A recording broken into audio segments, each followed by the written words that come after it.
My son's wife looked me straight in the eye and said, "Jennifer, it's time for you to find a room to rent somewhere. This house is too much for you." My son Michael nodded in agreement. I smiled and quietly left the kitchen. What they didn't know was that this house, the one they were already planning to renovate, belonged entirely to me, and in 30 days their belongings would be sitting on the curb. I'm glad to have you here with me today. Please stay until the end of my story and let me know in the comments which city you're listening from. I want to see how far this reaches. The day Michael brought Brittany home as his wife, I genuinely believed my prayers had been answered. It was 3 years ago on a crisp October afternoon in Denver. The aspens were turning gold in the mountains, and I'd spent the morning preparing their room. I chose soft blue paint for the walls. Brittany had mentioned once that blue was her favorite color. I bought new linens, white with delicate embroidery, the kind a young couple might choose for themselves. I was 60 years old, then a widow for 15 years. My husband Tom died of a heart attack when Michael was only 20. One moment we were planning Michael's college graduation party.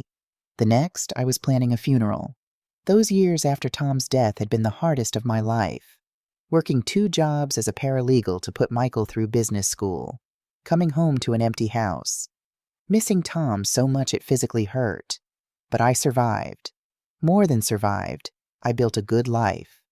The house on Maple Street became my sanctuary. Every corner held a memory. Michael's first steps in the hallway. The kitchen where Tom made pancakes every Sunday. The rose garden we planted together still blooming every summer. "Mom, we're here!" Michael's voice pulled me from my thoughts. I rushed to the door, smoothing my hair, trying not to seem too eager.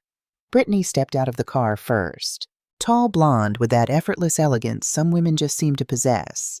Her designer jeans probably cost more than I spent on groceries in a month, but I pushed that thought away. "Jennifer," she smiled and it seemed warm enough. "Thank you so much for letting us stay here. You have no idea what this means to us." "Of course, dear." I pulled her into a hug. She stiffened slightly but returned it. "Michael told me you're saving for a house. Stay as long as you need." Michael hugged me next, lifting me off my feet like he used to when he was a teenager. My boy, my son. He'd found someone to love. That's all I'd ever wanted for him. "Let me show you the room," I said, leading them upstairs. "I repainted it. Blue. Brittany, you mentioned you liked blue." Brittany's eyes widened when she saw the room. "Oh, you didn't have to do all this." "I wanted to, and I meant it. I want you both to feel at home here." That first evening, we ordered pizza and sat around the oak dining table my mother had given me 40 years ago. Brittany talked about her job in marketing. Michael told stories about their honeymoon in Hawaii. I listened, laughed, asked questions. For the first time in 15 years, the house didn't feel so empty. The first 6 months were good. Better than good. Brittany would cook dinner occasionally, nothing fancy, but she tried. We'd watch movies together on Friday nights while Michael worked late at his accounting firm. She asked about my work as a paralegal, seemed genuinely interested in the cases I'd handled over the years. "You must have seen some crazy stuff," she said one evening, tucking her feet under her on the couch. "You have no idea," I smiled. "Remind me to tell you about the Henderson divorce case sometime. $3 million in assets and a fight over a garden gnome." She laughed. It sounded real. I started to imagine holidays together. Thanksgiving dinners. Maybe someday grandchildren running through these rooms. But looking back now, I can see when things started to shift. It was small at first. So small I told myself I was imagining it. The kitchen incident happened on a Tuesday morning in March. I came downstairs to find all my cabinets reorganized. The coffee mugs I'd kept by the coffee maker for 37 years were now on the opposite side of the kitchen. My spices arranged alphabetically since Tom died were now grouped by type. Brittany was making breakfast, humming to herself. "Morning, Jennifer," she smiled brightly. "I reorganized the kitchen yesterday. It's so much more efficient this way. You'll see." My hands gripped the counter. I'd organized this kitchen with Tom. Every placement had a reason, a memory. "I appreciate the thought, dear, but I had things where I wanted them." "Oh." Her smile didn't falter. "Well, you'll get used to the new system. It really is better." I didn't argue. I told myself she was just trying to help, that I was being too set in my ways. That night I reorganized everything back, but I felt guilty doing it. The Friday night incident started in April. I'd come home from my book club at 9 to find Brittany's friends scattered throughout my living room. Wine glasses on the coffee table without coasters. Someone's purse on Tom's favorite chair. Music playing loud enough that my neighbor Mrs. Patterson later asked if I was having a party. "Oh, Jennifer," Brittany called out when she saw me. "We're just having a little get-together. Hope you don't mind." She hadn't asked, hadn't given me any notice. "It's fine," I said, because what else could I say? I'll just head upstairs. "You can join us if you want," one of her friends offered, but the way they all looked at me like I was intruding in my own home made it clear I wasn't really welcome. I spent the evening in my bedroom listening to strangers laugh in my living room. When I mentioned it to Michael the next day, he sighed. "Mom, she's just trying to feel at home. You know how particular you are about things. Maybe try to be a little more flexible." Particular. The word stung. Was I being particular, or was I being pushed out of my own space? In May, Brittany redecorated the living room. I came home from work to find my furniture rearranged. The floral couch Tom and I had chosen, the one that had seemed so modern in 1987, was pushed against a different wall.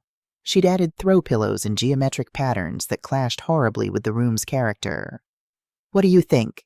Brittany asked, hands on her hips, admiring her work. "Much better flow, right?" I looked at my living room, at the space where Tom used to sit and read the newspaper, where Michael had built pillow forts as a child. All of it disrupted. "It's different," I managed. "I know change is hard," Brittany said, her voice taking on that syrupy tone people use with elderly relatives. "But sometimes we need fresh perspectives. You've been living in the past too long, Jennifer." The past. As if my memories were something to be ashamed of. I smiled and said nothing. But that night I cried for the first time in years. The comments about the house started in June. "Jennifer, don't you think this house is too big for one person?" Brittany asked one evening. We were doing dishes together, one of those moments that should have been nice domestic mother and daughter-in-law bonding. "I'm not one person anymore," I said lightly. "You and Michael are here." "Well, yes, but eventually—" She let the sentence hang. "I mean all these stairs. They must be hard on your knees." "My knees are fine, dear. I'm only 63, not 93. Of course, of course." She dried a plate, setting it in the wrong cabinet. "But have you thought about downsizing? There are lovely senior communities around here, places where you could make friends your own age. Silver Springs has an amazing craft room, I've heard." Senior communities, as if I had one foot in the grave. "I'm happy here," I said firmly. "This is my home." She didn't push it that day, but the comments continued. "Wouldn't you love a place where everything's on one floor? Think of how much easier it would be without all this upkeep. You could travel more if you didn't have to worry about this big house." Each comment felt like a tiny knife chipping away at my right to exist in my own space. By July, I noticed they'd stopped contributing to household expenses. I kept mental tallies at first: the grocery bill, the utility costs, the water, the electricity, the internet they used for Netflix every night. Michael's salary as an accountant was good. Brittany made decent money in marketing. But they never offered to pay for anything. When I finally gently brought it up to Michael, he looked uncomfortable. "We're saving for our own house, Mom. Remember, that's why we're staying here. This is temporary." "I understand that," I said carefully. "But you're both working full-time. Maybe you could contribute to groceries or utilities." "I'll talk to Brittany about it," he promised. He never did, or if he did, nothing changed. They'd been living rent-free in my house for over a year, and this was my thanks. But the worst part was watching Michael change. My son had always been kind, thoughtful, the type of boy who brought me flowers on Mother's Day with his allowance money. Now he avoided eye contact. When I tried to talk to him alone, he'd make excuses. "Brittany's waiting for me. I've got an early meeting. Can we talk about this later?" Later never came. I watched them together sometimes when they didn't know I was looking. The way Brittany would whisper something and Michael would nod. The way she'd touch his arm and he'd immediately change whatever he was saying. One evening in August, I overheard part of their conversation in the backyard. "Your mother is so resistant to change," Brittany was saying. "I'm just trying to help her, but she acts like I'm attacking her." "She's been through a lot," Michael said, but his voice was weak. "After Dad died." "That was 15 years ago, Michael. At some point, she needs to move on." I backed away before I could hear more. My hands were shaking. "Move on. as if grief had an expiration date, as if loving someone meant forgetting them once enough time had passed. That night I looked at myself in the bathroom mirror, really looked. When had I become old in their eyes? When had I become someone to manage to tolerate, to move aside? I was 63. I worked full-time. I walked 2 miles every morning. I had book club, garden club volunteer work at the legal aid clinic. I wasn't some fragile, senile woman who needed to be put out to pasture, but that's how they were treating me, and I was letting them. September brought a new tension to the house. I'd catch them whispering in corners, conversations that stopped abruptly when I entered a room. Brittany on her laptop, quickly closing it when I walked by. Michael on the phone, lowering his voice when he noticed me. They were planning something. I felt it in my bones. One Tuesday evening, I came home early from book club. Linda had canceled last minute. Her grandson had a soccer game. I pulled into the driveway at 7:30 instead of 9:30. The lights were on in the living room. I could see Michael and Brittany through the window papers spread across the coffee table. I opened the door quietly, setting my keys down without a sound. "Perfect location," Brittany was saying. "Once we get her to sign it over, we can finally make this place ours. Or at least get her to move out. Then we can renovate the whole thing." My blood turned to ice. "I don't know, Britt." Michael's voice was hesitant. "It's her house. Maybe we should just focus on saving for our own." "Michael, she's living in the past. Look at this place. It's like a museum from 1987. She needs to move on. She needs something smaller, more manageable. And we need space to start our family." "But how do we convince her it's her idea? We plant seeds. Don't you think the stairs are hard? Wouldn't you be happier somewhere with less maintenance? We've been doing it already. It's working." I backed out slowly, my heart hammering so hard I thought they'd hear it. I got back in my car and drove around the block 3 times before I could steady my breathing enough to come back.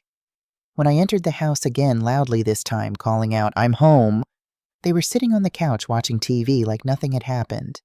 The papers were gone. "You're home early," Brittany said, not looking away from the screen. "Linda canceled." My voice sounded normal. How was my voice normal when my world was cracking apart? "Oh, well, I made some popcorn if you want some." I went upstairs instead. Sat on my bed, staring at the wallpaper Tom and I had chosen together 20 years ago. Delicate blue flowers on a cream background. "It looks like a grandmother's house," he'd teased. "I'll grow into it," I'd replied. I pressed my palm against the wall, now feeling the texture, the permanence of it. They wanted to take my house, my home, the place where I'd loved and lost and survived and built a life, and they thought they could manipulate me into giving it up. I didn't sleep that night. Instead, I went to my closet and pulled out the fireproof safe I kept hidden behind my winter coats. Inside, among birth certificates and tax returns, was the document I'd filed away 15 years ago. Property deed. Owner Jennifer Ann Sullivan. Sole owner. Tom had left me everything when he died. The house, the savings, the small life insurance policy that had kept us afloat while I raised Michael alone. I'd never added Michael's name to the deed. He'd hinted at it a few times over the years. "Mom, what happens to the house if something happens to you? Shouldn't we make sure everything's in order?" But something had always stopped me. Some instinct I couldn't name. Thank God for that instinct. I sat on my bedroom floor at 3 in the morning holding that deed and felt something shift inside me. Fear, yes. What if they became violent when they found out? What if Michael chose Brittany over me? What if I ended up alone, having lost my son in the process? But beneath the fear, something else grew. Anger. Cold, calculated, righteous anger. I had not survived Tom's death. Had not raised Michael alone. Had not worked 2 jobs to put him through college. Had not built a successful 30-year career as a paralegal. Had not maintained this house, paid every bill, mowed every lawn, fixed every leak. I had not done all of that just to be manipulated and discarded in my own home. If they wanted to play games, I would show them what a woman with 37 years of legal experience could do. The next morning I came downstairs with red eyes, some real, some performed, and a submissive demeanor. Brittany was making coffee in my reorganized kitchen, humming cheerfully. The sight made my stomach turn. But I maintained my composure. "Good morning," I said quietly, opening my laptop at the kitchen table. I'd spent the night researching, but the screen showed apartment rental listings. Brittany glanced over. "Morning, Jennifer. You okay? You look tired." I didn't sleep well. True enough. I've been thinking about what you said, about the house being too much for me. Her eyes sharpened with interest. Oh, I've been looking at some listings. I turned the laptop so she could see. There's a studio apartment near downtown. It's small, but I think it might work. I watched her face carefully, the flash of triumph she tried to hide, the quick calculation in her eyes. That's good, Jennifer. She set down her coffee mug. When would it be available? The listing says 30 days. I let my voice tremble slightly. Perfect performance. I'll need time to pack, of course. 37 years of belongings. 30 days is fine, she said quickly. Maybe even better. Gives us time to plan. Plan? The renovations she'd already mentioned to Michael. The life they were going to build in my house. I should tell you, I continued, I haven't mentioned this to Michael yet. I wanted to make sure I was making the right decision. You are, Brittany assured me, her voice dripping with false sympathy. You really are. You'll love having your own space. No responsibilities. You can join clubs, take up hobbies. It'll be like retirement living. Retirement living. I was 63 and working full-time, but sure. Retirement. You're probably right, I said meekly. Will you tell Michael or should I? Let me talk to him, she said quickly. He might need some time to adjust to the idea. You know how sentimental he can be. Sentimental. About his own mother becoming homeless. How generous. I nodded and closed my laptop. Went to pour myself coffee, my hands deliberately shaking. Brittany watched me with barely concealed satisfaction. I turned away so she wouldn't see my smile. That afternoon, while they were both at work, I made 2 important calls. The first was to the county clerk's office. I need a certified copy of my property deed. I told the clerk, a pleasant woman named Sandra. Of course, I'll need your property address and ID. I provided both. How long will it take? You can pick it up Monday. Beautiful property on Maple Street, if I'm remembering right. You've owned it quite a while, haven't you? 37 years, I confirmed, watching as she pulled up the records on her computer. And I intend to keep it. The second call was harder. Sarah Mitchell had been a junior attorney when I was a senior paralegal at Morrison & Associates 20 years ago. I'd mentored her, helped her prepare for the bar exam, taught her everything I knew about property law and family law. Now she had her own practice, and she owed me favors. Jennifer. She sounded delighted to hear from me. It's been too long. How are you? I need legal advice, I said, and I need it to be confidential. Her tone changed immediately. Professional, concerned. What's going on? I told her everything. The comments, the manipulation, the overheard conversation, the apartment listing I'd shown Brittany that morning. When I finished, there was a long silence. Let me make sure I understand, Sarah said slowly. They're trying to force you out of your own home. Do they even know you own it? Michael knows I inherited it when Tom died, but I don't think he understands what that means legally. And Brittany, I paused. I don't think she's bothered to ask. Sarah made a sound that might have been a laugh or a growl. Jennifer, this is straightforward from a legal standpoint. You're the sole owner. You can evict them at any time. The question is, how do you want to handle this? I thought about Michael nodding while Brittany told me to leave. Thought about 37 years of memories of survival of love. I want them to understand exactly what they've done, I said quietly.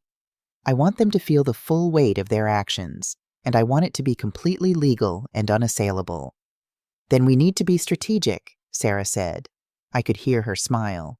Document everything. Colorado is a one-party consent state, so you can record conversations without their knowledge. Get proof of what they're planning. Then we'll execute a formal eviction. 30 days notice, completely by the book. What about, I hesitated. What if they claim I'm not competent? What if they try to fight it? That's why we document everything. Show that you're making clear, rational decisions. Show that they're the ones behaving improperly, not you. Jennifer, you're a paralegal. You know this stuff. Trust your instincts. I did know this stuff. I'd worked property cases for decades. Helped clients navigate evictions, inheritance disputes, family conflicts. I just never imagined I'd need that knowledge for my own family. Monday morning, I drove to an electronics store and purchased a small digital recorder, the kind that looked like a pen, easy to keep in my pocket. Then I went to the county clerk's office and picked up my certified property deed. Sandra processed the paperwork with a smile. Everything looks good, Mrs. Sullivan. You're all set. I held that document crisp, official, irrefutable like a shield. My house, my name, my property. That afternoon, I stopped by my bank and requested copies of all my mortgage statements. Proof that the house had been paid off for 15 years. Every property tax payment, every utility bill, all in my name alone. Michael had never contributed a cent to this house's upkeep. He'd lived here rent-free for 3 years now, and this was his gratitude. I started recording conversations that same day. The pen recorder in my shirt pocket picked up everything. Brittany on the phone with her mother.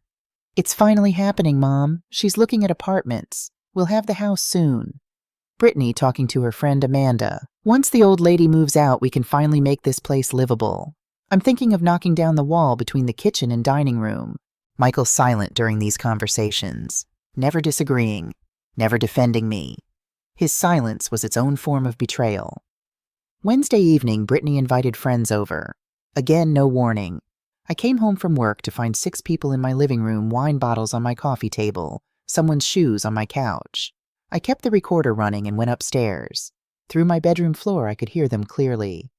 "You're so lucky to have this house," one friend said. I recognized Amanda's voice. "The location is incredible. How'd you score it?" Brittany laughed. "Well, it's Michael's mom's place technically, but she's moving out soon. Finally. She's been cramping our style for way too long."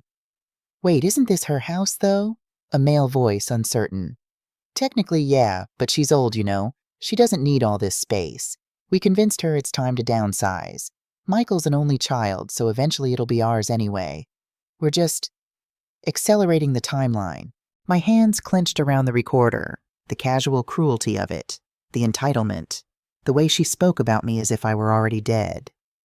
"That's kind of genius," Amanda said. "My in-laws have a beach house in Florida I've been dying to get my hands on. Maybe I should try that approach." They laughed. All of them laughed. I sat on my bed listening to strangers plot in my living room and felt something inside me harden into steel. The confrontation came on a Friday evening, exactly 2 weeks after I'd overheard their conversation. I'd spent those 2 weeks preparing, documenting, recording, building an unassailable case, but I'd also spent those 2 weeks hoping somehow that I was wrong, that Michael would suddenly see what was happening and defend me, that Brittany would have a moment of conscience. Neither happened. Instead, the pressure increased. "Jennifer, I found a great condo listing," Brittany would say. "1 bedroom perfect for you. Want me to set up a viewing?" "Mom, have you thought about what you'll do with all your furniture?" Michael asked one evening. "Most studio apartments won't fit much." They were so confident, so sure I was going along with their plan. On Friday, I decided to make one last gesture, one final attempt to connect to see if any part of my son was still in there. I spent the afternoon making lasagna, Michael's favorite since childhood. The recipe Tom's mother had taught me, with 3 kinds of cheese and that special seasoning blend I'd never shared with anyone else. I made garlic bread from scratch, mixed a salad with the vegetables from my own garden, set the table with the good plates. Maybe a nice dinner could bring us together. Maybe it could dissolve the tension, remind us that we were family. How naive I was. At 6 o'clock, Brittany walked into the kitchen. Michael trailed behind her. She didn't even glance at the food I'd spent hours preparing. Instead, she crossed her arms and looked at me with those cold blue eyes I'd mistaken for friendly just months ago. "Jennifer, we need to talk." I wiped my hands on my apron, trying to steady my breathing. The recorder in my pocket was already running. "Of course, dear. What's on your mind?" "This living arrangement isn't working out." Her voice was flat, businesslike. "Michael and I need our space. We're planning to start a family, and we can't do that with you hovering around all the time." Hovering. In my own home. The words hit like a physical blow. I didn't realize I was hovering," I said carefully, keeping my voice level. "Perhaps we could discuss—" "No." She cut me off sharp as a knife. "There's no perhaps. We've made our decision. It's time for you to find your own place. There are plenty of rooms for rent in town. You should start looking." I turned to Michael desperately, hoping, praying he'd defend me. Tell her she was being unreasonable. But my son, my boy, the child I'd raised alone, just stood there and nodded. Actually nodded in agreement. Something inside me broke and hardened simultaneously. I smiled. Not a fake smile, not a sad smile, a calm, knowing smile that seemed to confuse them both. I see, I said softly. The recorder captured every word. Of course, I'll start looking. Brittany blinked, surprised by my easy compliance. Oh, good. That's good. I've already been browsing listings, actually. There's a studio downtown that seems nice. Small but adequate. Perfect. Brittany's relief was palpable. How soon can you move? The apartment should be available in 30 days. I'll need time to pack, obviously. 37 years of belongings take a while to sort through. 30 days works, Michael said, speaking for the first time. His voice was soft, guilty, but not guilty enough to stop this. Well then, I untied my apron, folding it carefully. I suppose I should get started. Please help yourselves to dinner. I'm not very hungry anymore. I walked out of the kitchen, leaving the lasagna cooling on the counter, leaving them standing there with their victory, leaving them completely unaware that this house, this beautiful house they were already planning to renovate, belonged entirely to me. That night I sat in my bedroom and pulled out the deed again, stared at my name, Jennifer Ann Sullivan, sole owner, and I made my final decision. No more playing along, no more pretending to be the confused old woman they thought I was. It was time to show them exactly who they were dealing with. Tomorrow I would call Sarah and begin the eviction process. But tonight I allowed myself to grieve. Not for the house, I was keeping the house.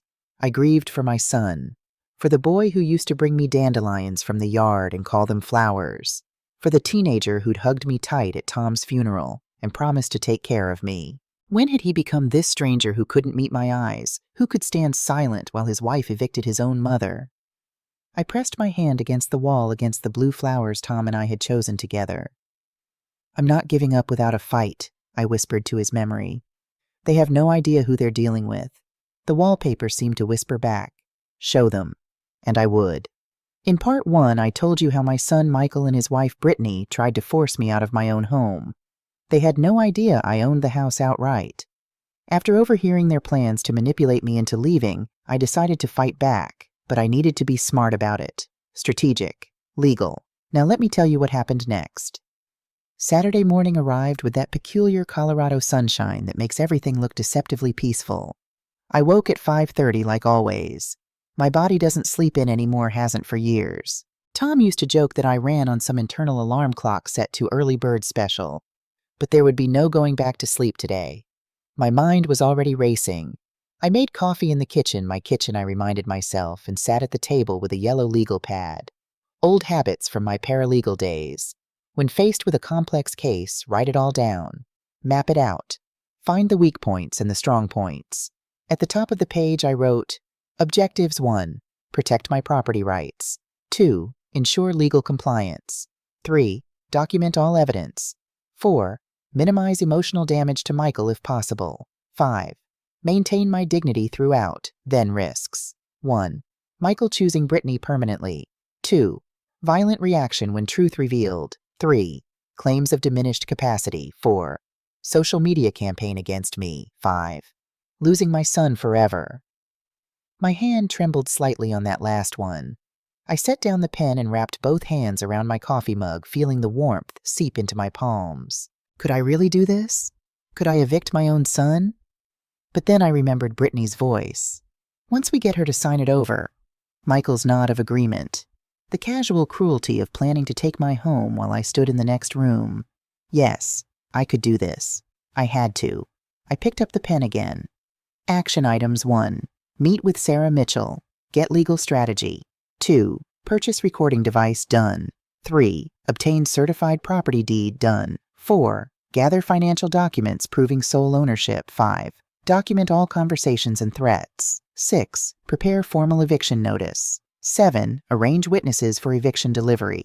8. Plan exit strategy if situation becomes dangerous. I was halfway through writing item 9 when I heard footsteps on the stairs. Quickly, I flipped the legal pad over and pulled my laptop in front of me, opening it to the apartment listings I'd bookmarked yesterday. Brittany appeared in the doorway, wrapped in the silk robe I'd given her for Christmas. It had cost me $200 money I'd saved from skipping lunches for a month. She'd barely thanked me. "You're up early?" she said, pouring herself coffee. "Couldn't sleep." I gestured at the laptop. "I've been looking at more apartments. I found a few that allow small pets. I was thinking of getting a cat, for company. It was a lie I was allergic to cats, but it sounded like something a lonely old woman would say. Brittany's face softened into something that might have looked like sympathy to someone who didn't know better. That's sweet, Jennifer. A cat would be good for you. She sat down across from me, cradling her mug. For a moment, we sat in silence. The morning light caught the highlights in her blonde hair. She was beautiful, I had to admit. I could see why Michael had fallen for her. But beauty without kindness is just a pretty mask over ugliness. I wanted to thank you, Brittany said suddenly. I looked up, surprised. For what? For being so understanding about all this, about the move. She reached across the table and patted my hand. Her skin was soft, moisturized. Mine was spotted with age and rough from years of work. I know change is hard, especially at your age, but you're handling it so gracefully. At my age, as if 63 was ancient. Well, I said, keeping my voice gentle, you and Michael have your whole lives ahead of you. It's only fair that you should have space to build your future. Exactly. Her face lit up. That's exactly it. Michael's father would have wanted this too. Don't you think he'd want Michael to have a good home for his family? The casual invocation of Tom's memory made my stomach clench. How dare she use my dead husband to justify stealing my house? But I smiled. Tom always wanted the best for Michael. See, you understand. She squeezed my hand. You're going to love having your own space, Jennifer. No responsibilities. You can just relax and enjoy your golden years. Golden years. Like I was being put out to pasture. I nodded and looked back at my laptop, afraid my face would betray the fury building inside me. Brittany finished her coffee and stood. I'm going to take a shower. Michael and I are meeting with a contractor later, just to get some preliminary estimates for after you move out. That's nice, I said mildly. After she left, I sat very still, breathing deeply, counting to 100 like my therapist had taught me years ago when dealing with difficult opposing counsel. Then I flipped over the legal pad and added to my list 9. Do not let them see you break. That afternoon while they were at their contractor meeting, I drove to my bank. First National had been my bank for 35 years. The branch manager, Patricia Kowalski, had handled my accounts since she was a teller fresh out of college. Jennifer, she smiled warmly when I approached her desk. What brings you in on a Saturday? I need copies of some financial documents, Pat. My mortgage statements, property tax payments, utility bills, anything that shows the house on Maple Street belongs solely to me. Patricia's smile faded into concern. Is everything okay? I considered lying, but Patricia had seen me through Tom's death, through the lean years, through everything. She deserved honesty. My son and his wife are trying to force me out of my home. They don't realize I own it outright. I need documentation to protect myself legally. Her eyes widened. Jennifer, Are you serious? Very serious. What can I do to help? We spent the next hour pulling records. 15 years of mortgage payments before the house was paid off. 15 more years of taxes, insurance, utilities, all in my name. Michael's name appeared nowhere. This is everything, Patricia said, handing me a thick folder. Jennifer, I'm so sorry you're going through this. Don't be sorry yet, I said. Be sorry for them when they realize what they've done. Patricia actually smiled at that. Good for you. Don't let them push you around. As I was leaving, she called after me. Jennifer, if you need a witness or anything, you call me. I'll testify to these records in a heartbeat. I felt tears prick my eyes. Thank you, Pat. It was good to know I wasn't completely alone. Sunday morning, I attended church like I had every week for 40 years. Our Lady of Guadalupe had been my sanctuary after Tom died. The familiar rituals, the community, the quiet peace of the sanctuary, it had all helped me survive those dark months. Father Miguel noticed me lighting an extra candle. Praying for something specific, Jennifer, he asked gently. Strength, I said, and wisdom, and maybe forgiveness, though I'm not quite ready for that last one yet. He sat beside me in the pew. Father Miguel was 68 with kind eyes and hands weathered from his years as a carpenter before joining the priesthood. Want to talk about it, I told him. Not everything, but enough. When I finished, he was quiet for a long moment. The Bible says to honor your father and mother, he said finally. It doesn't say mothers should allow themselves to be dishonored. So you don't think I'm being cruel evicting my own son? I think you're being just. Justice and cruelty aren't the same thing, Jennifer. Sometimes love means setting boundaries, even painful ones. His words settled something in my chest that had been tight since Friday night. Thank you, Father. And Jennifer, when this is over, when you need to work on forgiveness for them and for yourself, come talk to me. But right now, you protect yourself. You protect what's yours.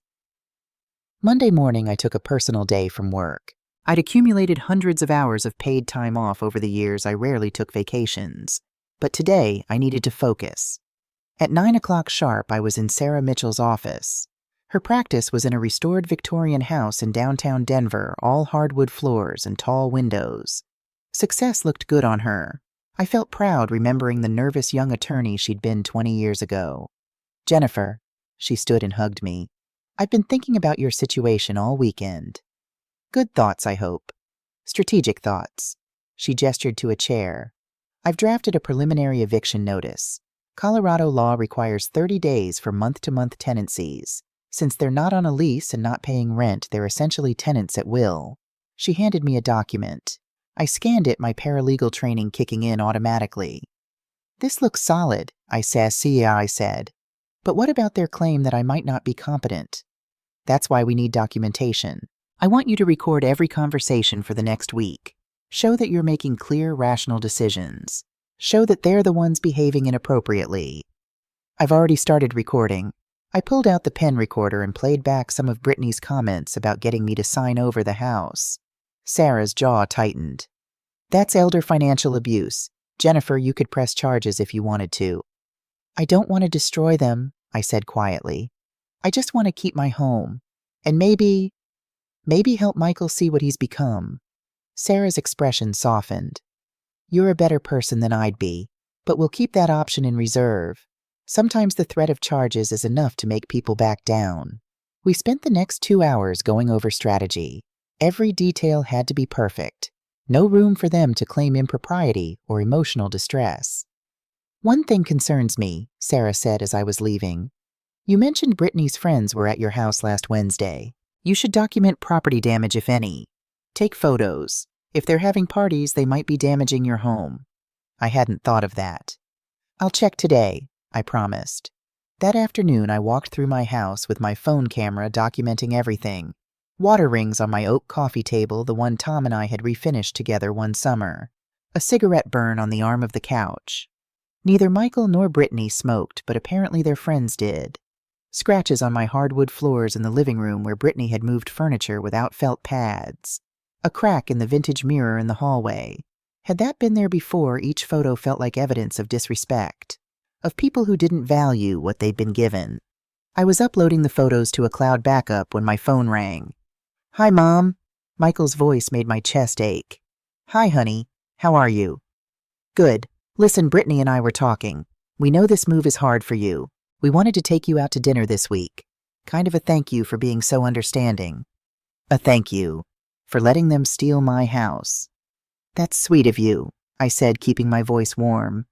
When were you thinking Wednesday, that new Italian place downtown? Wednesday works for me. After we hung up, I sat very still.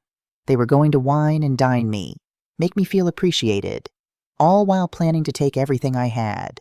The manipulation was breathtaking. The next few days fell into a strange rhythm. I played my part perfectly, the grateful, compliant old woman preparing to move out of her own home.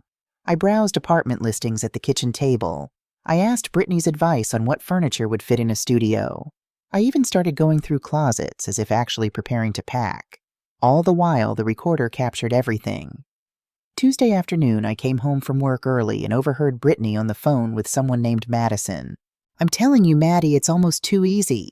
She's just rolling over and accepting it. I thought there'd be more pushback, but she's actually thanking us for pushing her out. Laughter from the other end. I know, right? Michael was worried she'd make a scene, but she's being totally docile. We'll have full run of the house by October. I've already planned the whole renovation. Knocking down walls, updating the kitchen, it's going to be gorgeous. More conversation I couldn't quite hear. His dad? Oh, she brings him up sometimes, but ancient history, you know. He died like 1,000,000 years ago. She needs to move on. 15 years. Tom had been gone 15 years. Not ancient history to me. Anyway, gotta run. Contractors coming at 3 to measure for the new master suite. Master suite. In my bedroom. where Tom and I had slept for 22 years. I went upstairs and locked myself in the bathroom, running the water so they wouldn't hear me cry. Wednesday evening arrived, and with it the promised dinner. Michael picked me up at 6. Brittany was already in the car, looking stunning in a navy dress I'd never seen before. "You look lovely, dear," I said, sliding into the back seat. "Thanks, it's new. Early birthday present from Michael."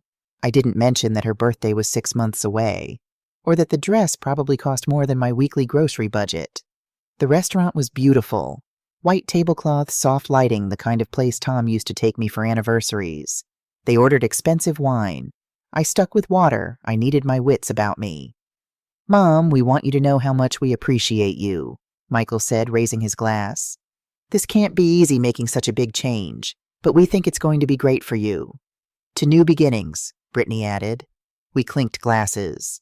I smiled and sipped my water, the recorder in my purse capturing every word. Over appetizers, they talked about their plans for the house.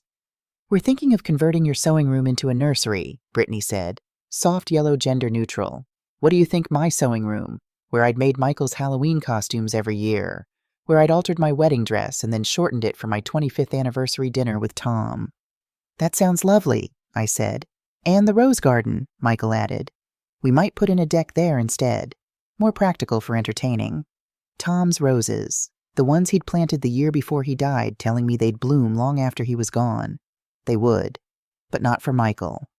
"Whatever you think is best," I murmured. Over the main course, Brittany leaned forward conspiratorially.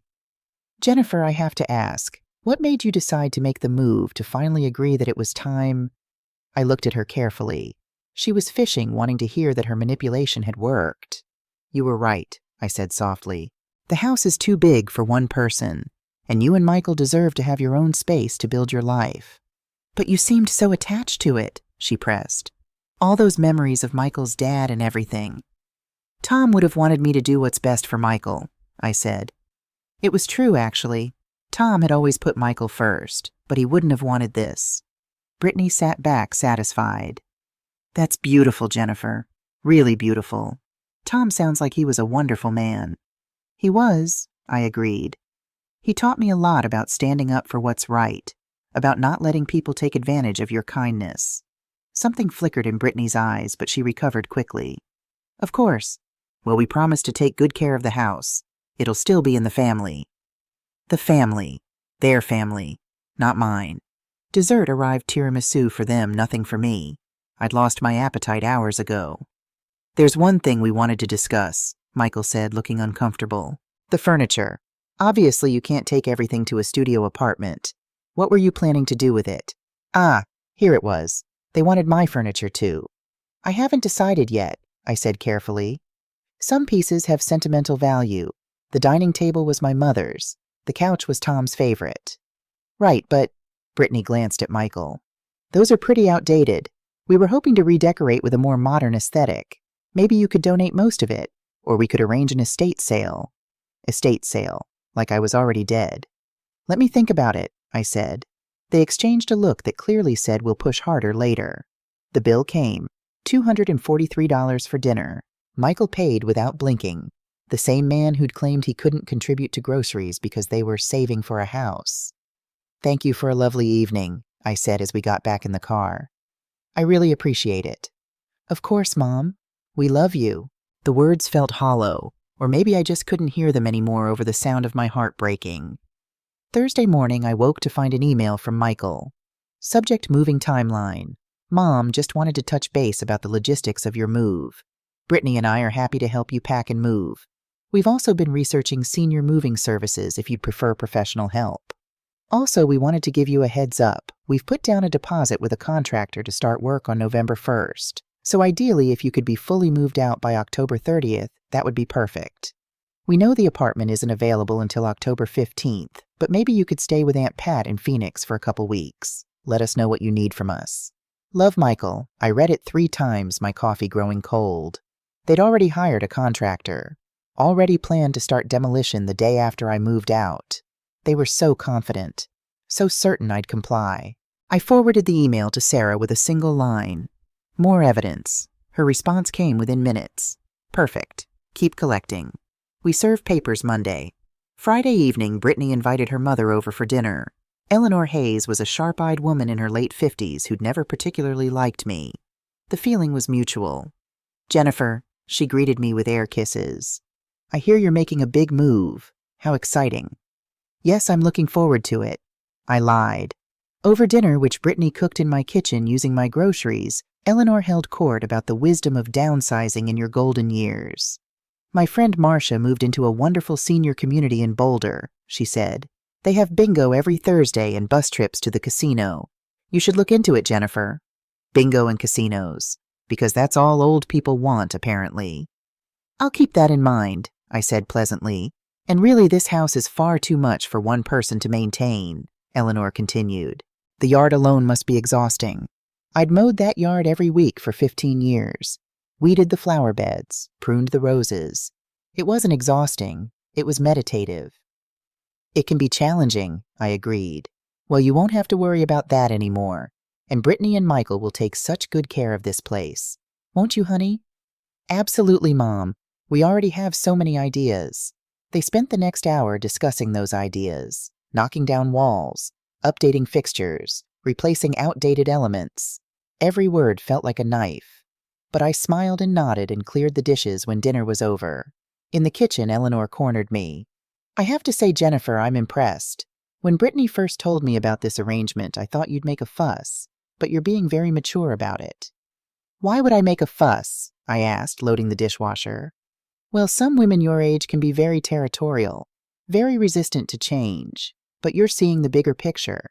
That's admirable. Women my age, as if 63 was decrepit." "I just want what's best for Michael," I said. It was even true in a way. "Good, good." She patted my arm. "You know, Brittany was worried you might be one of those difficult mother-in-laws. I'm glad she was wrong." After Eleanor left, I sat in my bedroom and added her comments to my documentation file. The evidence was mounting, not just of manipulation, but of a systematic campaign to make me feel old, useless, and disposable. But I wasn't any of those things, and Monday they were going to find out exactly what I was. Sunday afternoon, I was in the garden when I heard shouting from inside the house. Michael's voice raised in a way I hadn't heard since he was a teenager, then Brittany sharp and angry. I stood up slowly, brushing dirt from my knees. The roses needed deadheading, but that could wait. Inside, I found them in the kitchen. Michael was pacing his phone clutched in his hand. Brittany stood with her arms crossed, face flushed. "What's wrong?" I asked. They both jumped, not having heard me come in. "Nothing, Mom," Michael said quickly. Too quickly. But Brittany was staring at him with barely concealed fury.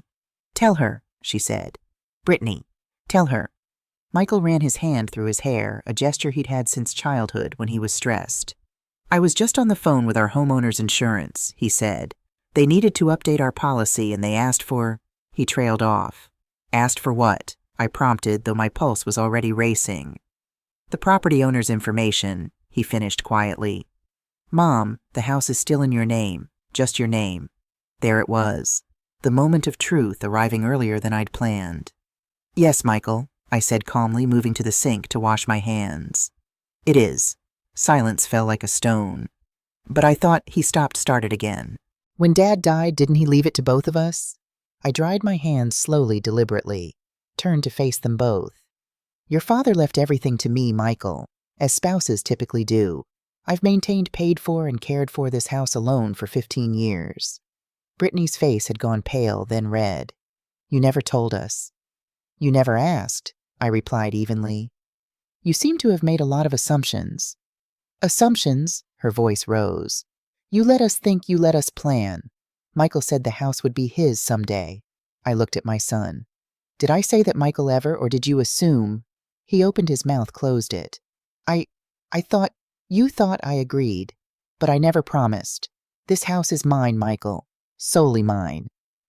"Does this matter right now?" Michael asked, looking between us desperately.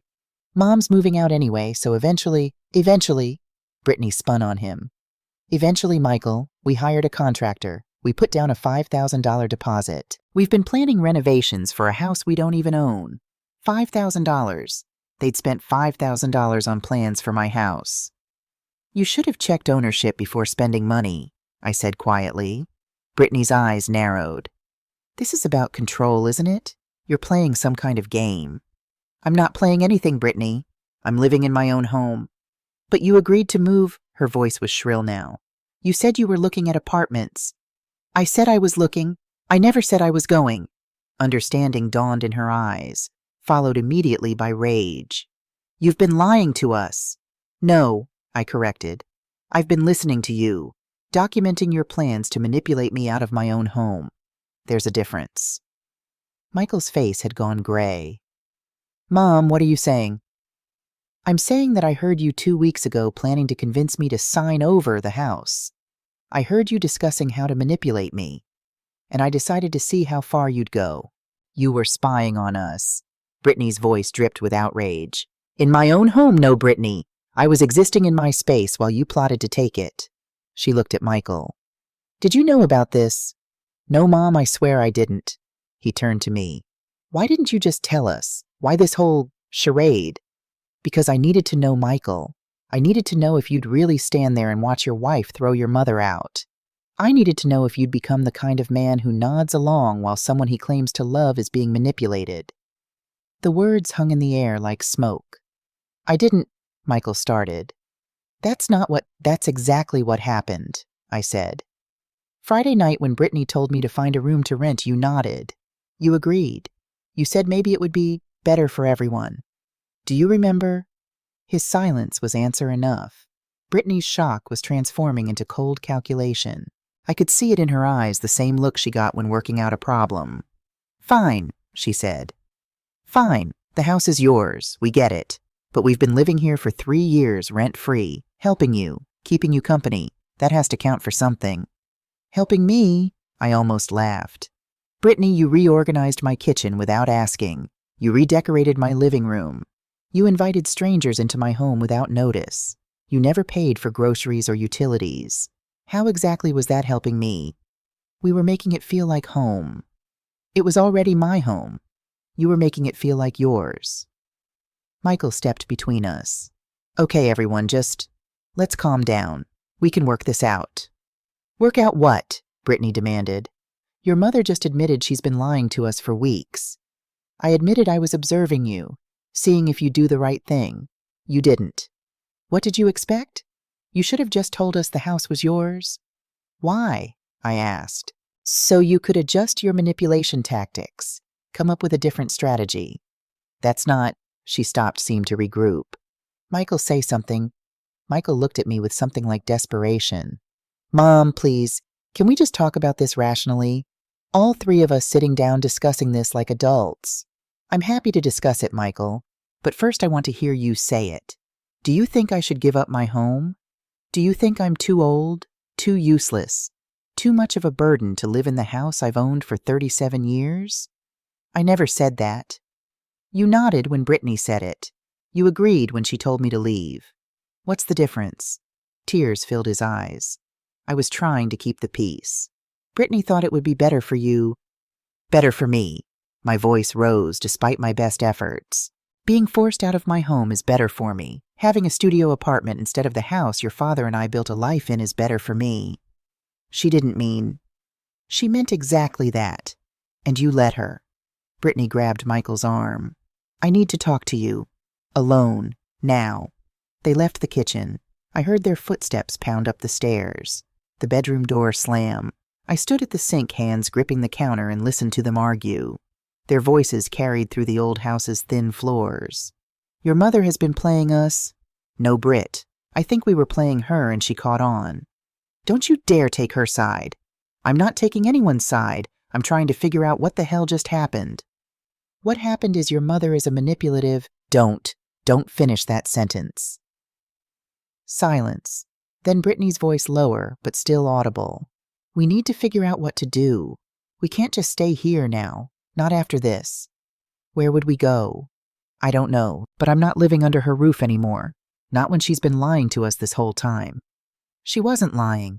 She was... God, Britt, she was watching us, testing us, and we failed. More silence. Then Michael's voice broken. I nodded when you told my mom to leave her own house. What kind of person does that? Finally a crack in his willingness to follow Brittany blindly. They didn't come back downstairs that evening. I made myself dinner, scrambled eggs and toast, all I could stomach. Ate alone at the oak table. Around 9, Michael texted, "We need some time to process this." "Can we talk tomorrow?" I replied. Of course, but I knew what tomorrow would bring. Another attempt at manipulation. Another strategy to get what they wanted. I was tired of it. Tired of playing defense in my own home. Monday morning I was calling Sarah. It was time to go on offense. I didn't sleep well that night. Every sound made me jump. Every creak of the old house settling. I kept expecting angry footsteps, confrontations, demands. But the house stayed quiet. Around 3 a.m., I got up and went downstairs, made chamomile tea and sat in the living room with just the lamp Tom had bought at an estate sale 30 years ago. The house at night had always been my favorite time. The silence, the stillness. Just me and the memories. I thought about the life Tom and I had built here. The fights and the makeups. The joy of bringing baby Michael home from the hospital. The grief of burying Tom from this very living room. Every inch of this house was soaked in love and loss and survival, and I'd be damned if I'd let anyone take it from me. Morning came with a knock on my bedroom door. "Mom, can we talk, all three of us?" Michael's voice. Careful, placating. I checked the time, 7:15. They'd clearly been up for a while planning. "Give me 15 minutes, I called back. I dressed carefully. Not the old cardigan I'd been wearing lately to play the part of feeble old woman.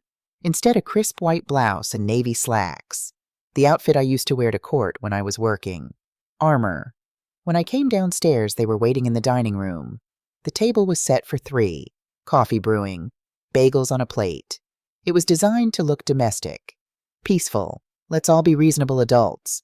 But I could see the calculation in Brittany's eyes. "Mom, sit, please." Michael pulled out a chair for me. I sat saying nothing, waiting. Brittany poured coffee for all of us, pushed the cream toward me like we were at a business meeting. "Jennifer," she began, her voice carefully modulated. "I want to apologize for yesterday. Things got heated. We all said things we didn't mean." I sipped my coffee, still waited. Michael leaned forward. "Mom, we've been talking. All night, really. And we understand now that we made some mistakes." "Mistakes," I repeated. "We should have communicated better," Brittany said. "Should have asked instead of assumed. That's on us." Smooth. Practiced. They'd definitely rehearsed this. "But here's the thing," Brittany continued.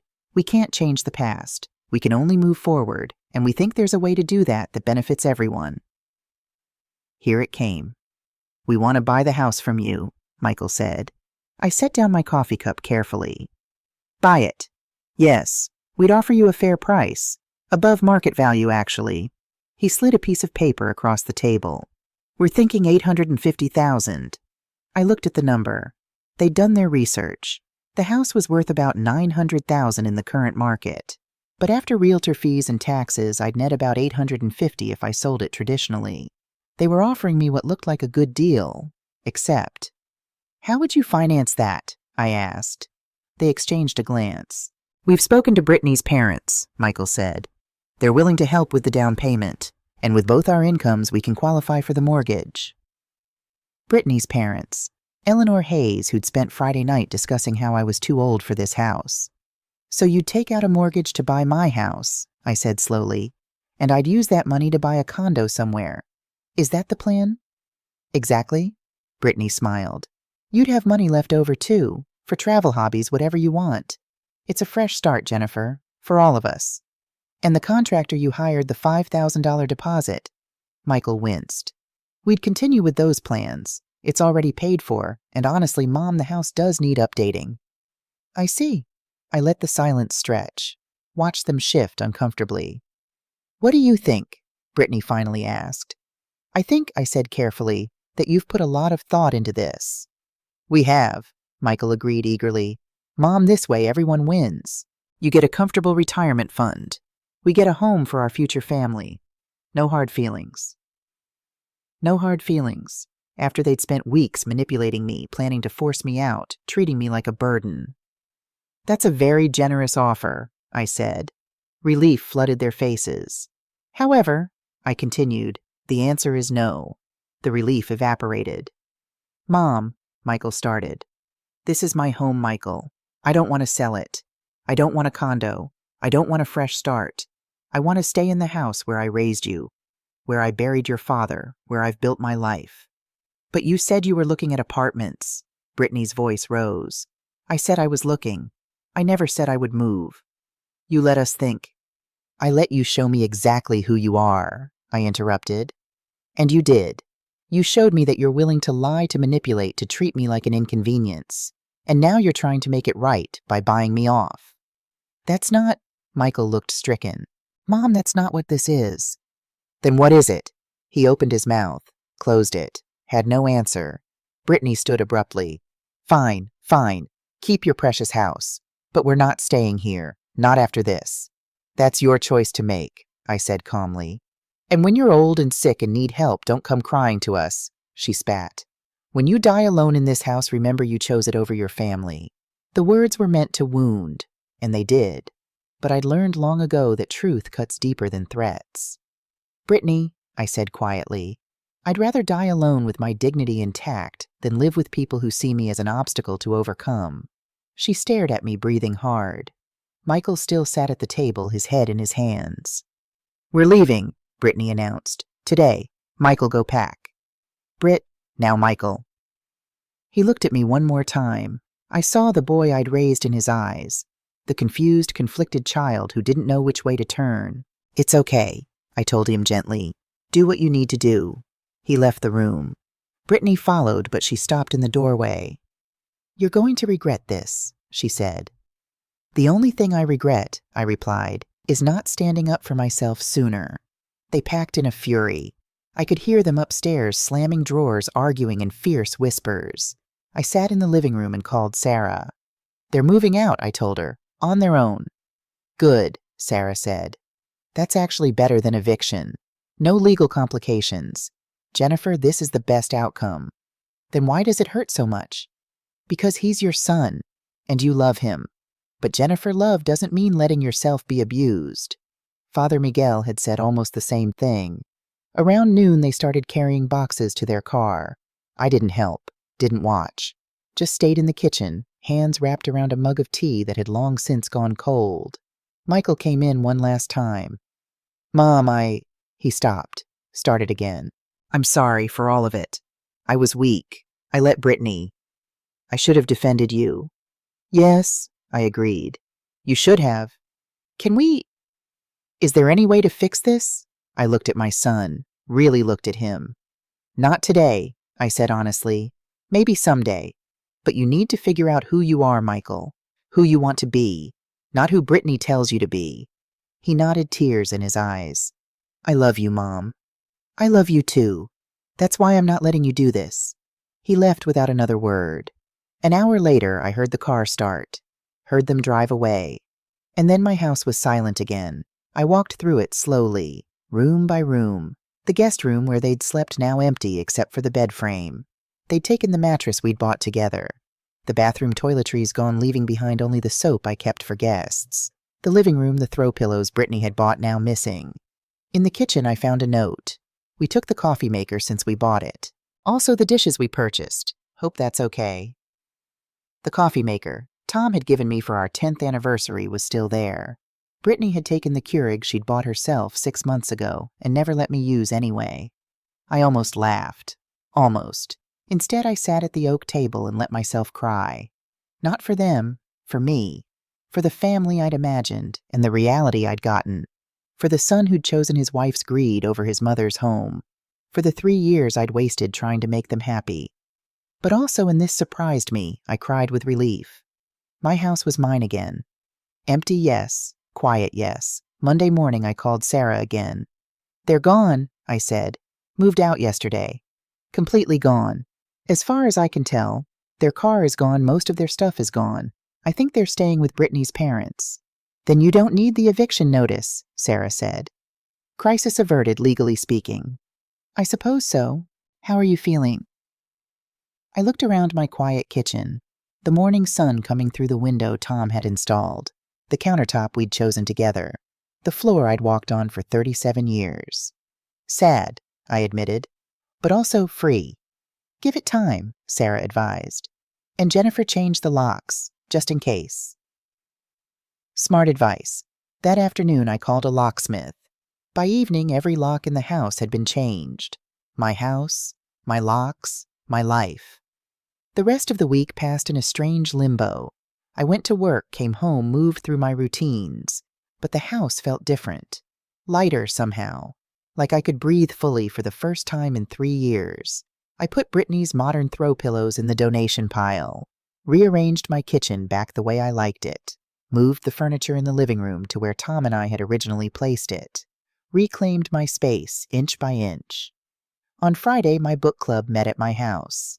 Linda, Margaret, Susan, and Dorothy had been meeting monthly for 15 years. They'd seen me through Tom's death, through raising Michael alone, through everything. "Where's the happy couple?" Linda asked, looking around.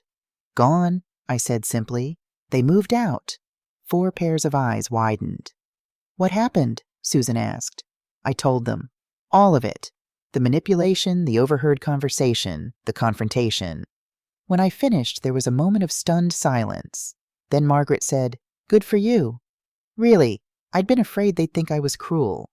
"Really," Dorothy confirmed. "Jennifer, we've been watching them treat you like a guest in your own home for 3 years. We just didn't know how to say anything." "You should have," I said. "Would you have listened?" Linda asked gently. She had a point. I'd been so desperate for family, for connection, that I'd accepted unacceptable treatment. "Well," I said, "I'm listening now." We spent the evening talking, laughing, drinking wine. They helped me decide which of Brittany's improvements to undo and which to keep. "The bookshelf in the living room is actually nice," Susan said. "Keep that." "But those awful geometric pillows have to go," Margaret added. By the time they left, I felt lighter than I had in years. 2 weeks later, Michael called. "Mom, can we talk?" My heart jumped. "Of course." "Not on the phone. Can I come over? When?" "Now I'm parked outside." I looked out the window. Sure enough, Michael's car was in the driveway. "Come in," I said. He looked terrible, thinner, tired, dark circles under his eyes. "Brittany and I are separated," he said without preamble. "She's staying with her parents. I got an apartment in Lakewood." "I'm sorry," I said, and I meant it. "Don't be." He sat at the kitchen table in the same chair he'd sat in as a boy doing homework. "Mom, I need to say something, and I need you to just listen. Can you do that?" I nodded. "I was wrong. About everything. I let Brittany convince me that you were the problem, that you were too attached to the past, too resistant to change. But really, I was just too weak to stand up to her." He looked at me with red-rimmed eyes. "She started talking about getting you to move out maybe 6 months ago. At first I thought she was joking, but she kept pushing, kept saying you'd be happier somewhere smaller, and I wanted to believe her, because it was easier than admitting my wife was trying to steal my mom's house." "Michael, please, let me finish." He took a shaky breath. "When you caught us, when you revealed you'd known all along, I was furious. I thought you were being manipulative, playing games, but you weren't. You were giving me a chance to do the right thing, and I didn't." Tears rolled down his cheeks. "I'm not asking for forgiveness. I don't deserve it. I just needed you to know that I see it now. I see what I did, what I became. And I'm so, so sorry." I reached across the table and took his hand. "What are you going to do now?" I asked. "Therapy," he said. "I started seeing someone, trying to figure out why I'm so easily manipulated. Why I couldn't stand up for my own mother." "That's good, Michael. That's really good." "And Brittany?" "I don't know. She's talking about divorce, about how I chose you over her. And honestly, Mom, I think she's right. I should have chosen you, from the beginning." We sat in silence for a moment. "Can I ask you something?" he said finally. "Anything." "Why didn't you just kick us out immediately? Why the whole observation thing?" I considered the question. "Because I needed to know," I said honestly. "I needed to know if you'd really go through with it, if there was any part of you that would stand up for me. And I needed you to see what you'd become." "That's harsh." "Yes," I agreed. "But sometimes love is harsh. Sometimes it means letting someone face the consequences of their choices." He nodded slowly. Can we Is there any way to rebuild this us? Not today, I said gently. You hurt me, Michael. Deeply, but you're getting help. You're trying to change. That's a start. A start, he repeated. I'll take it. He left an hour later after coffee and awkward conversation about his new apartment, his therapy sessions, his job. It wasn't comfortable. It wasn't easy. But it was real. And real was something we hadn't had in a long time. That night I stood in my rose garden. Tom's roses were blooming, deep red, the color of love and loss. I did it, I whispered to his memory. I kept the house. I stood up for myself. The evening breeze rustled the leaves. I imagined I could hear his voice. Proud of you, Jen. It's just me now, I said. Me and the house and the memories. Is that enough? The roses bloomed silently, beautifully, enduringly. And I realized, yes, it was enough. For now, it was enough. In part 2, I confronted Michael and Brittany about their plans to take my house. When they discovered I owned it outright, they tried to buy it from me, offering what seemed like a generous price, but was really just another manipulation. I refused. They moved out in anger, but Michael came back 2 weeks later, apologizing and admitting he'd been wrong. He was getting therapy and had separated from Brittany. Now let me tell you what happened in the 6 months that followed. 6 months can change everything. I learned that truth as winter melted into spring in Denver, as the aspens turned green again and Tom's roses prepared to bloom for their 38th season. It was late April when I stood in my garden, coffee in hand, watching the sunrise paint the mountains gold. The air smelled like possibility, that particular scent of warming earth and new growth that makes you believe in fresh starts. My phone buzzed. A text from Michael. Coffee this Sunday. Our usual place. I smiled and replied, see you at 10. Our usual place. We'd developed a routine over these 6 months. Every other Sunday, coffee at the little cafe downtown. Neutral territory where we could talk without the weight of the house's history pressing down on us. It had been slow going at first. Awkward silences. Careful conversations that skirted around the pain. Michael talked about his therapy sessions, his new apartment, his job. I talked about my garden, my book club, my volunteer work. We didn't talk about Brittany, until one day about 3 months in, he brought her up himself. She filed for divorce, he'd said, stirring his coffee without meeting my eyes. Her lawyer sent the papers last week. How do you feel about that? I'd asked, channeling his therapist. Relieved, he'd admitted. Sad, guilty, but mostly relieved. Does that make me terrible? It makes you human. Now, 3 months after that conversation, we were building something new. Not the relationship we'd had before that was broken beyond repair, but something different, more honest, more real. That afternoon, I had an appointment that would have seemed impossible 6 months ago. I was going on a date. His name was Frank Morrison. He was 67, a retired high school English teacher, with kind eyes and a gentle sense of humor. We'd met at the legal aid clinic where I volunteered. He was helping low-income students with college essay writing. Jennifer, he'd said when we were introduced, the paralegal everyone talks about. They say you can find loopholes in contracts that 3 lawyers missed. They exaggerate, I'd replied, but I was pleased. We'd started talking about books, then about teaching versus law, then about everything and nothing, the way you do when you meet someone who genuinely listens. 3 weeks ago, he'd asked me to dinner. I'd said yes, surprising myself. Now, standing in front of my closet, I felt like a teenager. What does one wear to a first date at 63? I settled on a blue dress I'd bought on a whim last month, the first new dress I'd purchased in 3 years. It made me feel pretty. Not old, not invisible, just pretty. Frank picked me up at 6, holding a bouquet of daisies. My wife loved daisies, he said, then looked stricken. I'm sorry. Is it weird that I mentioned my wife on our first date? Your late wife, I asked gently. Yes, Sarah, she died 4 years ago. Cancer. Then no, I said, taking the flowers. It's not weird. My husband Tiep died 15 years ago. Heart attack. And he loved roses. We looked at each other, 2 people who'd loved and lost and somehow found the courage to try again. We're quite a pair, Frank said. Yes, I agreed. I think we are. Dinner was lovely. We talked about books and teaching and law, about Tom and Sarah and the strange adventure of being widowed and single again. Do you ever feel guilty? I asked over dessert. Like you're betraying them somehow. Every day, Frank admitted. But then I remember what Sarah told me right before she died. She said, "Frank Morrison, if you spend the rest of your life alone out of some misguided loyalty to me, I will haunt you." She made me promise I'd keep living. I smiled. Tom would have said something similar, probably with more swearing. Sarah was very fond of swearing too, actually, especially during chemo. We laughed and it felt good, natural, like maybe this could be something. He walked me to my door at 9:30. "I'd like to see you again," he said. "If you're interested." "I'm interested," I replied. He kissed my cheek, gentle and respectful.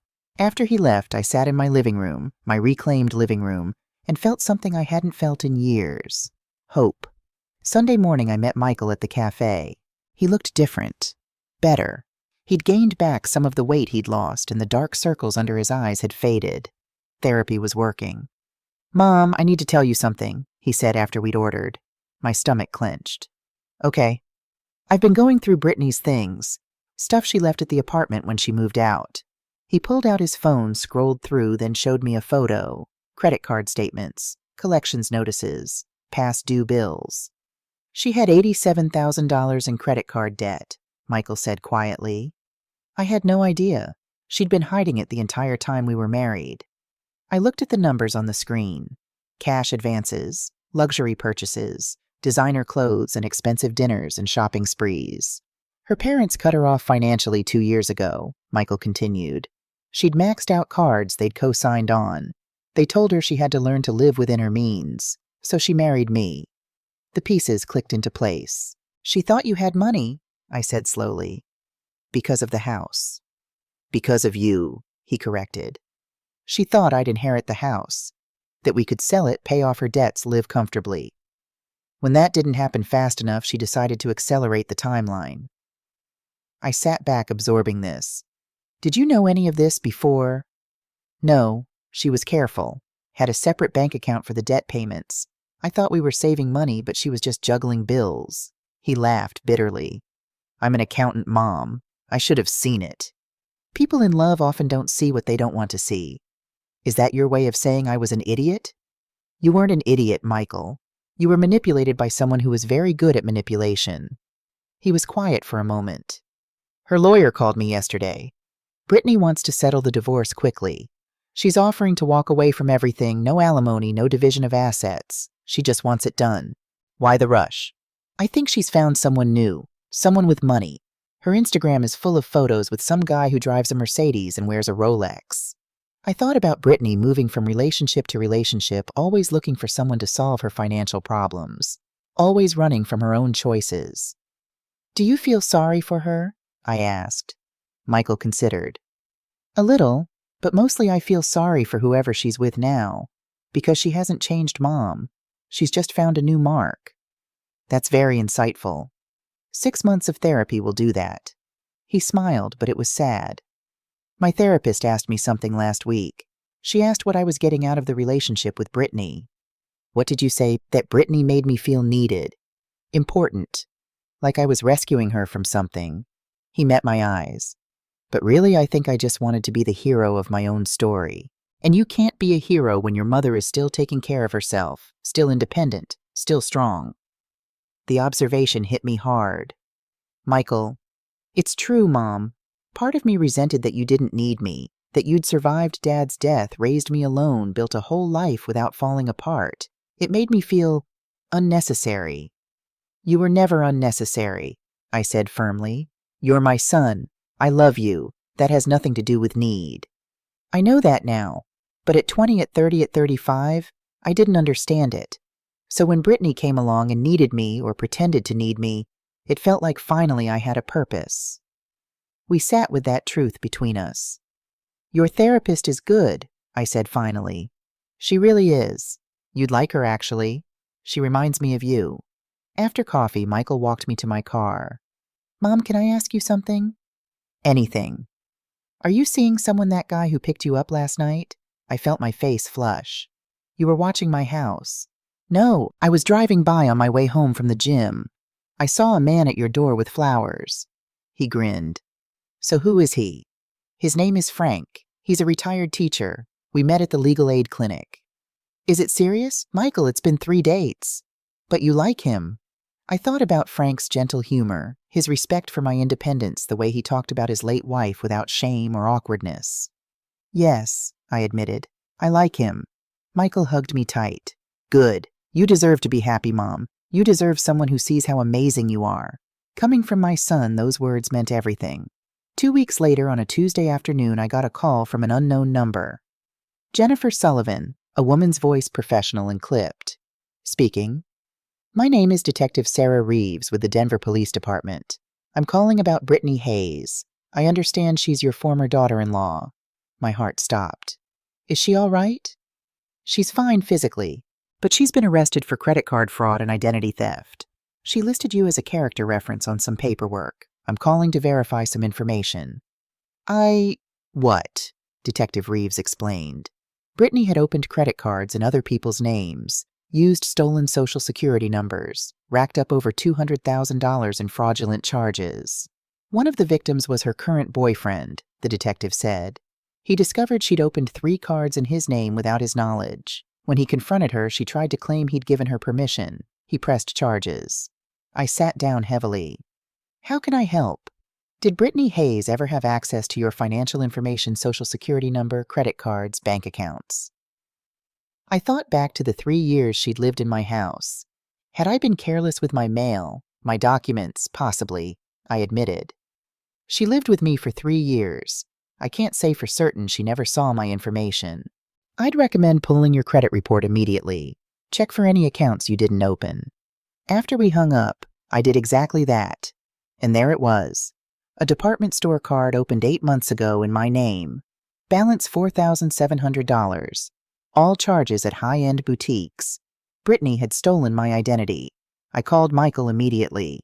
She what? His voice was sharp with shock. I explained about the detective's call, the credit card, the fraud charges. Mom, I'm so sorry. I had no idea she'd... I know you didn't. I took a deep breath. I need to file a police report. Will you come with me? Of course. I'll be there in 20 minutes. At the police station, we met Detective Reeves in person. She was in her 40s, sharp-eyed and no nonsense. Mrs. Sullivan, I have to ask, did you give Brittany Hayes permission to open this account? Absolutely not. I didn't even know it existed until an hour ago. Would you be willing to press charges? I looked at Michael. He nodded slowly. Yes, I said. I'll press charges. Detective Reeves handed me paperwork. This is actually helpful for our case. Brittany's been claiming all the accounts were opened with permission. If we can prove she did this to you, someone she lived with, and had easy access to it, strengthens the pattern of behavior. How many people did she steal from? I asked. So far 7 that we know of, including her current boyfriend, her former roommate from college, and 2 of her co-workers. The total fraud is over $200,000. Michael made a sound like he'd been punched. I was married to her, he said. How did I not see this? She was very good at hiding it, Detective Reeves said. Most fraud perpetrators are. They're skilled manipulators. 3 days later, Brittany called me. Jennifer, please, I need to talk to you. Her voice was different, smaller, scared. I don't think that's a good idea, Brittany. Please, just 5 minutes. I'm not asking you to drop the charges. I need to explain. Against my better judgment, I agreed to meet her at a coffee shop. Neutral ground, public place. And I called Sarah Mitchell first, letting her know where I'd be and when. Brittany looked terrible. The polished, put-together woman I'd known was gone. Her hair was unwashed, pulled back in a messy ponytail. She wore sweatpants and a stained t-shirt. No makeup. She'd aged 10 years in 6 months. Thank you for coming, she said, her hands wrapped around a coffee cup that shook slightly. I said nothing, just waited. I know you hate me, she began. I don't hate you, Brittany, but I don't trust you either. She nodded. Fair. I wanted you to understand why I did what I did. You stole from me. There's no explanation that justifies that. I know. But I want to try to explain anyway. She took a shaky breath. I grew up poor, Jennifer. Like really poor. Food stamps, eviction notices, my mom working 3 jobs. I swore I'd never be like that. I'd never struggle. So you stole, I said flatly. So I made bad choices, she corrected. I got my first credit card at 18. It felt like freedom, like finally I could have nice things be someone. And it spiraled. By the time I met Michael, I was drowning in debt. And you saw him as a life raft. Yes, she met my eyes. I saw him as a way out. He talked about his childhood home, about his mom who'd raised him alone. I assumed you had money, that the house was worth something. I thought if I married Michael eventually you could convince him to sell the house and pay off your debts. Yes. At least she was being honest now. When I realized you weren't just going to hand over the house, I panicked, she continued. The debt collectors were calling. My parents had cut me off. I was terrified. So I opened that card in your name, just one, I told myself, just to get through. But it wasn't just one. No, it never is. She laughed bitterly. I'm an addict, Jennifer. Not to drugs or alcohol, to spending, to the feeling of buying something new, something beautiful, something that makes me feel like I'm not that poor kid anymore. I felt a flicker of something that might have been sympathy, but then I remembered the months of manipulation, the casual cruelty, the way she'd spoken about me to her friends. I'm sorry about what you went through, Brittany, but that doesn't excuse what you did to me, to Michael, to all those other people. I know, I'm not asking for forgiveness. I'm asking for you to understand that I'm not evil. I'm just broken. We're all broken, Brittany. That doesn't give us permission to break other people. She nodded, tears streaming down her face. My lawyer says I'll probably go to jail. 2 to 5 years, maybe. And I deserve it. I know I do. I just wanted to tell you I'm sorry. Really, truly sorry. I stood up. I hope you get help, Brittany. Real help. Not just for the debt, but for whatever makes you think stuff is more important than people. Will you tell Michael? Will you tell him I'm sorry? Tell him yourself. He deserves to hear it from you. I left her sitting there crying into her coffee, and I felt nothing. Not satisfaction, not pity, just a tired sort of closure. Spring turned to summer. My roses bloomed spectacularly that year, the best they'd been since Tom planted them. Deep red blooms that perfumed the entire garden. I spent my weekends there, hands in the soil, face turned to the sun.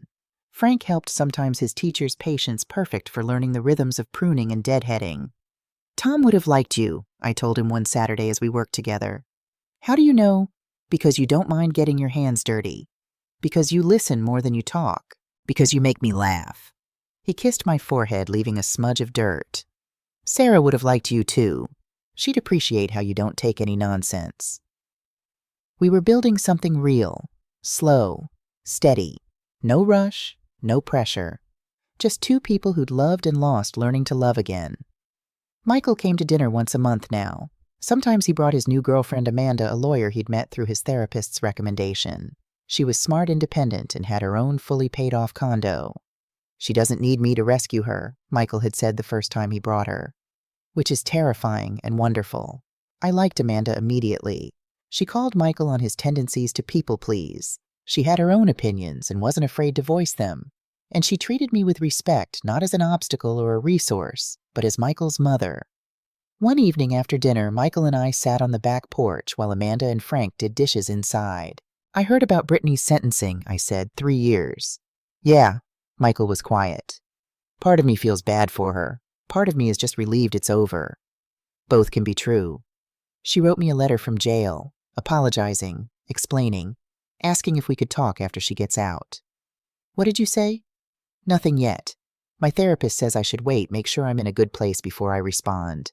But honestly, Mom, I don't know if I'll ever be in a place where I want to talk to her again. That's okay, too. Forgiveness doesn't always mean reconciliation. He looked at me. Have you forgiven her? I thought about it. Really thought. I'm working on it, I said finally. Not for her sake, for mine. Because holding on to anger is exhausting. You're stronger than me. I've had more practice. 63 years of practice, actually. We laughed, and it felt good. That fall, I made a decision. I called Michael and asked him to come over. Alone. When he arrived, I was in my office, the small room off the kitchen that used to be Tom's study. Sit down, I told him. He sat looking nervous. Am I in trouble? No, I want to talk to you about the house. His face paled. Mom, I don't want... Just listen. I pulled out a folder. I've been talking to my estate lawyer. I've updated my will. Mom. Michael, I'm 63 years old. I'm healthy. I plan to live another 30 years, but I need to be realistic. When I die and not before this house will go to you. I don't deserve. Stop. I held up my hand. You made mistakes. You owned them. You got help. You've spent 6 months proving to me that you've changed. That's worth something. But the house is still mine. Will be mine until I die. The will is very clear on that. But after it's yours. To keep, to sell, to do whatever you want with it. But Michael, if I ever get sick, if I ever need care, I've put provisions in place. You cannot sell this house while I'm alive. Even if I have dementia, even if I'm in a nursing home, this house stays mine. Do you understand? Yes. And one more thing.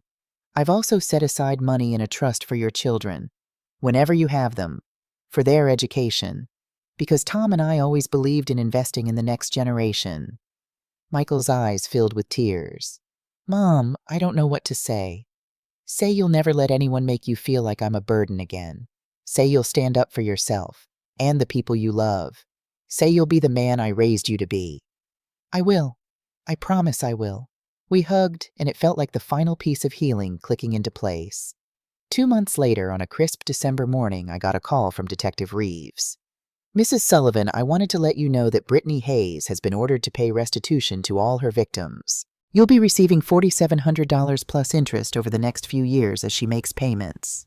Thank you for letting me know. Also, she asked me to pass along a message. She said to tell you she's going to therapy in prison, working on the underlying issues. She said you were right stuff isn't more important than people. I was surprised to feel a small sense of satisfaction at that. I hope she means it, I said. Me too, Mrs. Sullivan, me too. That afternoon I was in my garden when Frank found me. There you are, I've been calling. Sorry, phone's inside. What's up? I have something to ask you. He looked nervous, which wasn't like him. Okay. My daughter is getting married next June, in Seattle. And I was wondering, would you come with me? Meet my family? Meeting his family. That was big, real, a statement of intent. I'd love to, I said. His face broke into the biggest smile I'd ever seen. Really? Really? He kissed me right there in the garden, surrounded by Tom's roses that had finally finished their season. And it felt right. Not like replacing Tom, nothing could do that, but like honoring his memory by continuing to live fully. That evening I sat in my living room, my reclaimed, rearranged, perfectly me living room, and took stock. 6 months ago I'd been fighting for my home, my dignity, my right to exist in my own space. Now I had all of that, and more. My book club met here monthly. My garden club came for tea. Frank and I cooked dinner together on weekends. Michael and Amanda visited regularly. My house was filled with life again. Real life. Not the strained, tense existence of the Brittany years, but genuine warmth and laughter and love. I'd also started a new volunteer project helping seniors at the legal aid clinic understand their rights. Property law, estate planning, elder abuse prevention. You're basically teaching people to be like you, Linda from book club had said. Stubborn and unstealable. Exactly, I'd replied, because the world needed more women who knew their worth, who stood their ground, who refused to be diminished just because society decided they were too old. 1 year to the day after Michael and Brittany moved out, I hosted Thanksgiving at my house. Michael and Amanda were there. Amanda's parents, who'd become friends of mine. Frank and his daughter visiting from Seattle. My sister Pat, who'd flown in from Phoenix. My book club friends. My garden club friends. 23 people crammed into my dining room, spilling over into the living room, laughing and talking and celebrating. At one point, Michael stood up to make a toast. To my mom, he said, raising his glass. Who taught me this year that strength isn't about being invulnerable. It's about knowing your worth and defending it. Who showed me that love sometimes means setting boundaries. And who proved that 63 is definitely not too old to start over. Everyone cheered. I felt my face flush. Also, Michael continued, Amanda and I have an announcement. He looked at her. She nodded, smiling. We're pregnant. You're going to be a grandmother mom. The room erupted in congratulations and hugs. I hugged Michael tight. Tom would be so proud, I whispered. Of me or you. Both of us. Later that night, after everyone had left and Frank had gone home, his own place, his own space, we weren't rushing things. I walked through my quiet house. The oak table my mother had given me now bearing the happy scars of a dinner party. The couch Tom had loved reupholstered but still sturdy. The rose garden visible through the window dormant for winter but waiting to bloom again. This house had witnessed my greatest joys and deepest sorrows. It had been my fortress when I needed protection and my sanctuary when I needed peace. And it was mine. Not because I'd inherited it or because someone gave it to me. Mine because I'd fought for it. Because I'd refused to let anyone take it from me. I thought about Brittany serving her sentence, hopefully learning that people matter more than possessions. I thought about Michael building a life with Amanda preparing to be a father. I thought about Frank, who made me laugh, and didn't mind that I still talked to Tom sometimes. I thought about myself, 64 years old, still working, still volunteering, still growing roses, and building relationships, and refusing to be invisible. "We did it, Tom," I whispered to the empty house that wasn't really empty at all. "We built something that lasts." And somewhere I swear I felt him smile.